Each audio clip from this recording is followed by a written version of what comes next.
Hey, what's going on? It's Bill Burr, and it's time for the Monday Morning Podcast for Monday, May 1st, 2017. What's going on? How are you? You like that echo? I am in my garage. This is what it's come down to. It's like fucking 6:45 or 6:50 in the morning. I got to go to the airport. My lovely daughter is sleeping. My wife is sleeping. There's no place in the house for me to scream and yell, so I'm out here in the garage. And oh, by the way, in about an hour, around 8 o'clock, there's people coming to my house because, the gas line is, 96 years fucking old. So that thing needs to be replaced because it's leaking all over the goddamn place. That's always fun.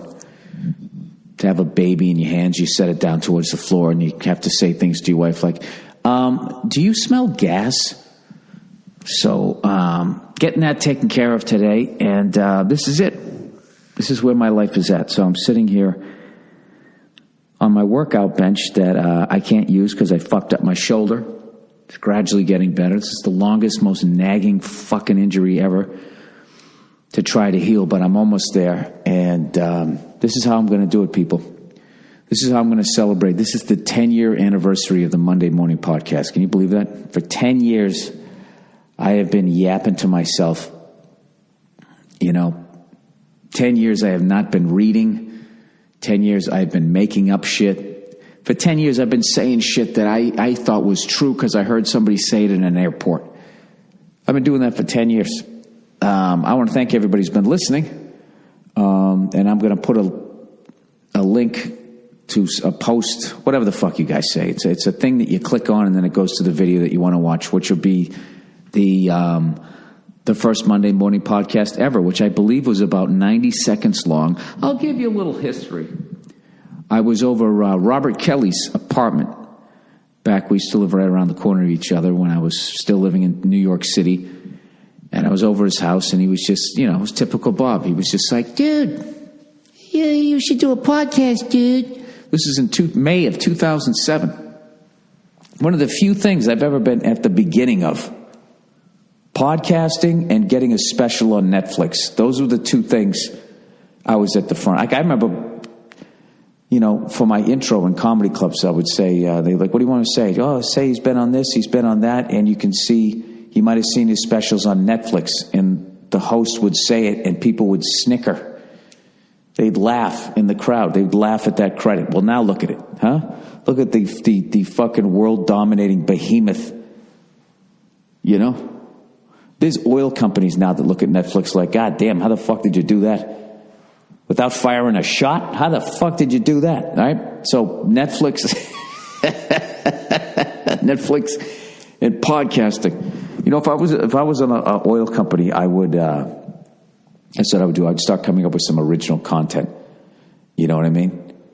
And just make the show so amazing, that the stars would then go over to those countries. And while everybody was fawning over the cast of the reboot of Friends, I would then run around the corner and I would start stealing their oil. That's how I would do it, It's a lot less messy. There's the excitement. Am I going to get caught, right? Anyways, back in the day, so I'm over Robert Kelly's apartment. He's like, dude, you should do a podcast, dude. And I was like, what is a podcast? It's like, it's a recording, dude. It's another way to connect with your fans, dude. Who knows, dude? Enough people listen to it. Next thing you know, you're doing the Stress Factory Tuesday through Sunday, dude. And I'm literally just fucking around on it. And I called it. If you listen to my first podcast, you listen to the link, I actually said it. I said, this is my podcast. I was basically repeating everything that Bobby was kind of yelling to me in the background. And I called it. I said, and who knows, maybe this might lead to something mediocre. And you know what? It might have taken me 10 years, but God damn it, I got there. Here I am. Sitting here in my fucking garage. This is not some sort of cool reverb that you're listening to. This is me in my garage. Anyway, so it's been 10 years, and I'm actually, I had people on Twitter send in some of their favorite moments which I'll be reading later if I can somehow get this fucking computer to work while I'm out here.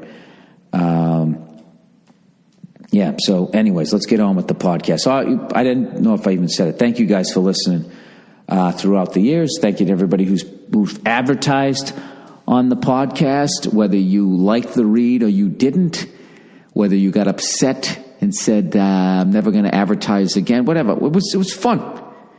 I had a lot of fun. So here's to the next 10 years. I'm still not going to read, right? I don't know. Whatever. You know what I like, though?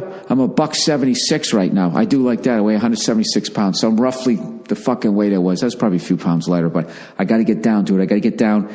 The end of the month, next month's my birthday. I want to be like 170, 171, right? And you know what? I get down to that weight. Guess what? Then I'll be happy. Oh, then it'll fill the void. You know, when I go on, I put my little fucking Tiger Woods golf shirt on, even though I don't fucking golf. Here's some of the people's favorite Monday morning podcasts. Moments. MMP moments. That's what Andrew wrote. Oh, we should have like the little big-eyed smiling kids here. Douchebag of the week, Brad. Remember that? Don't care enough to find the link, but when Nia gave white people credit for creating the jug instrument, it was incredible. That was funny. Oh, then the classic, remember Granny fucking water? That poor bastard's probably still getting weird looks. For those of you who don't know what Granny Water was, this guy was playing some fucking game. It kind of seemed like it was old made. But you didn't want to, like, if you played the Granny Water card, you fucked everybody else in the game. So it came his time to play it. And he's with his girlfriend, and they're playing with the parents, and out of nowhere, for whatever reason, he decides to give him the Monday morning podcast and throw in the F word. And when he played the card, he just went, Granny fucking water. And there was just dead silence.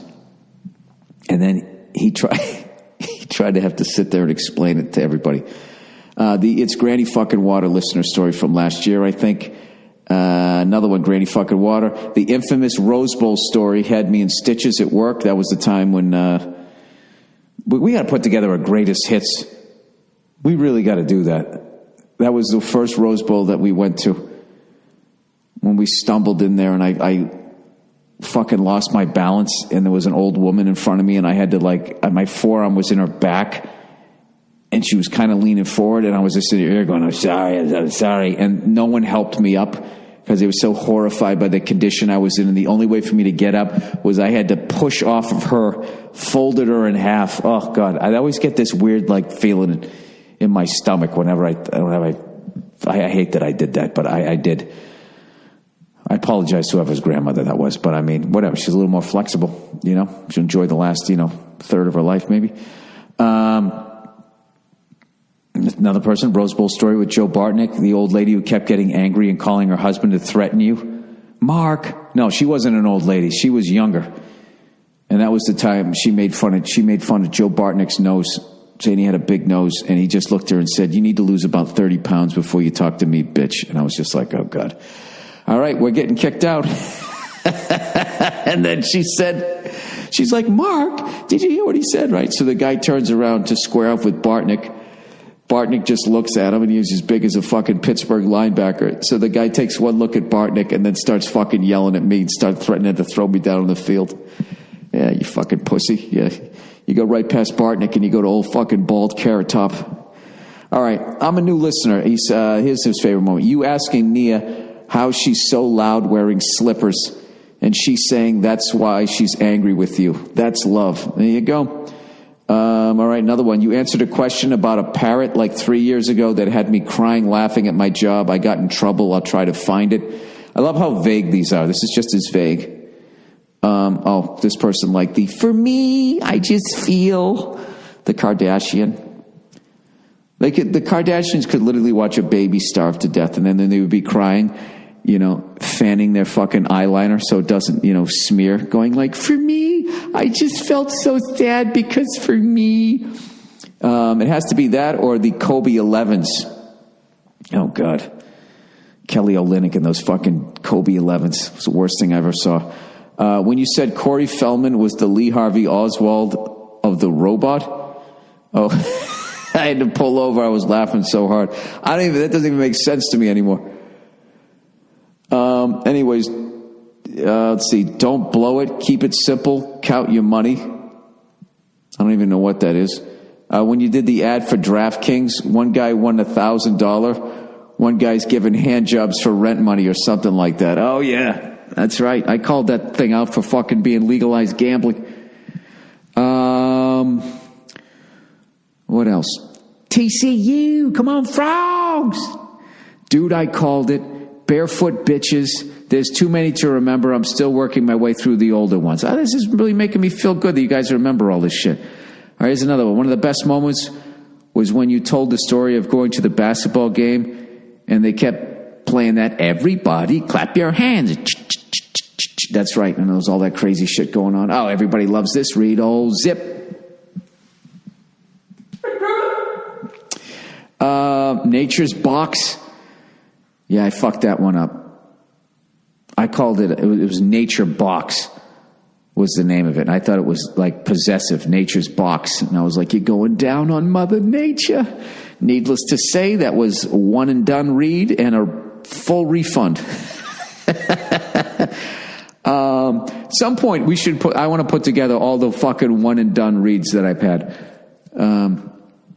Under the clip. Didn't make a dime off those cunts. All right. The Monday Morning Podcast. Nia, did you hear about Paula Abdul? She was like, what? I was like, she's a former backup dancer for the Lakers and now a big pop star. She thought she died. I did it better the first time. Anyways, when you told Nia about not checking out, funniest thing ever. Oh yeah, when I don't check out at hotels. I just walk out. I'm done with you fucking people. When you compared Harry Truman to the guy from Shawshank, am I being obtuse? Or your last DraftKings read? All right. The Charlie Murphy one. Oh, yeah. Yeah, that was a sad one, but a happy memories. The Yoko Ono rant. Strawberry pubes. That's from the Joe Rogan On It read. Anytime you talk about cool cars, anytime you lean away from the mic and yell, ladies. We're all human. Some of us are good. Most of us are cunts. Oh, the big tears.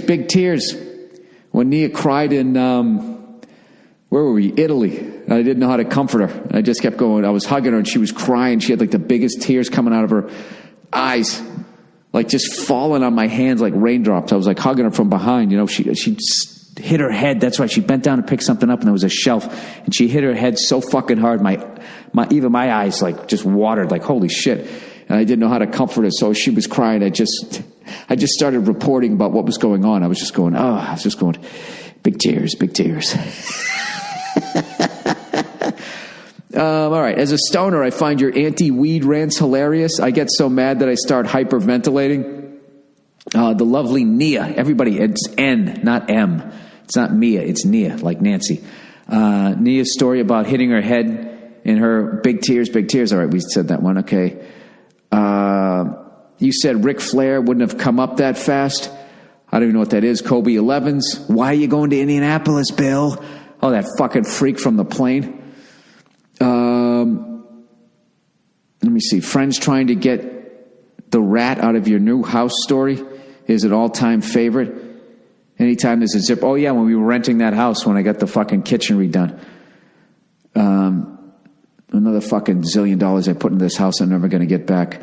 The one time you were talking about those two guys eating shit while riding their skateboard and motorcycle. The skateboarder crashing is the funniest story you've ever told. That needs to be an anime. Oh, my God, we should animate that. You're so right. That time I saw that fucking guy in Griffith Park coming down, and he wasn't dressed like a skateboarder, and it was like 7:30 in the morning. You know, when I was walking my old dog, Cleo. Oh, I miss that dog. I'm going to see her again next month.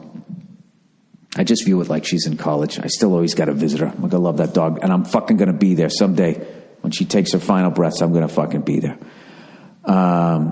Anyways, yeah, so I was walking my dog, and this fucking guy came by, like the biggest hill in Griffith Park, and he was just dressed in street clothes, and it started wobbling.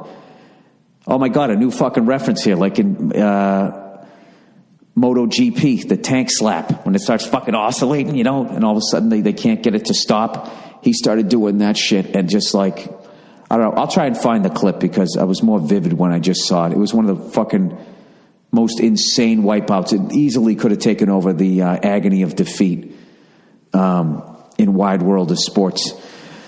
Anyways, what else? How many 6-year-olds could you kill before they took you down? You know, I was actually thinking about animating that recently, but after all the fucking psycho, horrible shit that's happened in the world since I did, that used to be funny. You know? And that's the world we're living in. It's not funny anymore to me. All right, Doug Flutie heckling story about a friend who takes things too far, made me cry laughing at the gym. No idea which episode that was. Oh, yeah, that was a buddy of mine who didn't know how to talk shit. I'll tell you that one quickly. Doug Flutie came back playing for the Bills, and we're sitting in the end zone seats, and everybody's like heckling Doug Flutie, going, "Hey, kill the midget. Hey, Doug, you're too small, blah, blah, blah, blah, blah." And my buddy wanted to get in on all the shit talking, go back to the CFL. And everybody's just trashing him. And my buddy doesn't know where the line is, and he also stutters, and out of nowhere he just goes, Hey, Flutie, I hope your kid dies. And everybody in the end zone who was hammered immediately sobered up, just went like, ugh. And everybody just sat down. I was just like, dude, what the fuck? Fucking brutal. All right. Which also used to kind of be amusing to me until now I have a kid. Now I'm just kind of like, yeah, that really wasn't really funny either. All right, Jason Martz. I don't know what that one is. DraftKings final read. And lastly, but not leastly, know where to find the link, but the one that introduced the great at Paul Verzi, where you guys debated time travel. Oh, that was a good one. That was a good one, man. All right, that's the podcast, the 10-year anniversary. I want to thank all you guys for listening. This podcast and podcasting in general has changed comedians' lives. It's such a great way to connect with you guys, promote our shows. I'll be at Hilarities Tuesday and Wednesday. I've had such a great time doing this. It's actually helped my stand-up, and I'm going to continue doing as long as you guys fucking listen. All right, that's it. Here's to another 10 years, some porno sausage, and zip.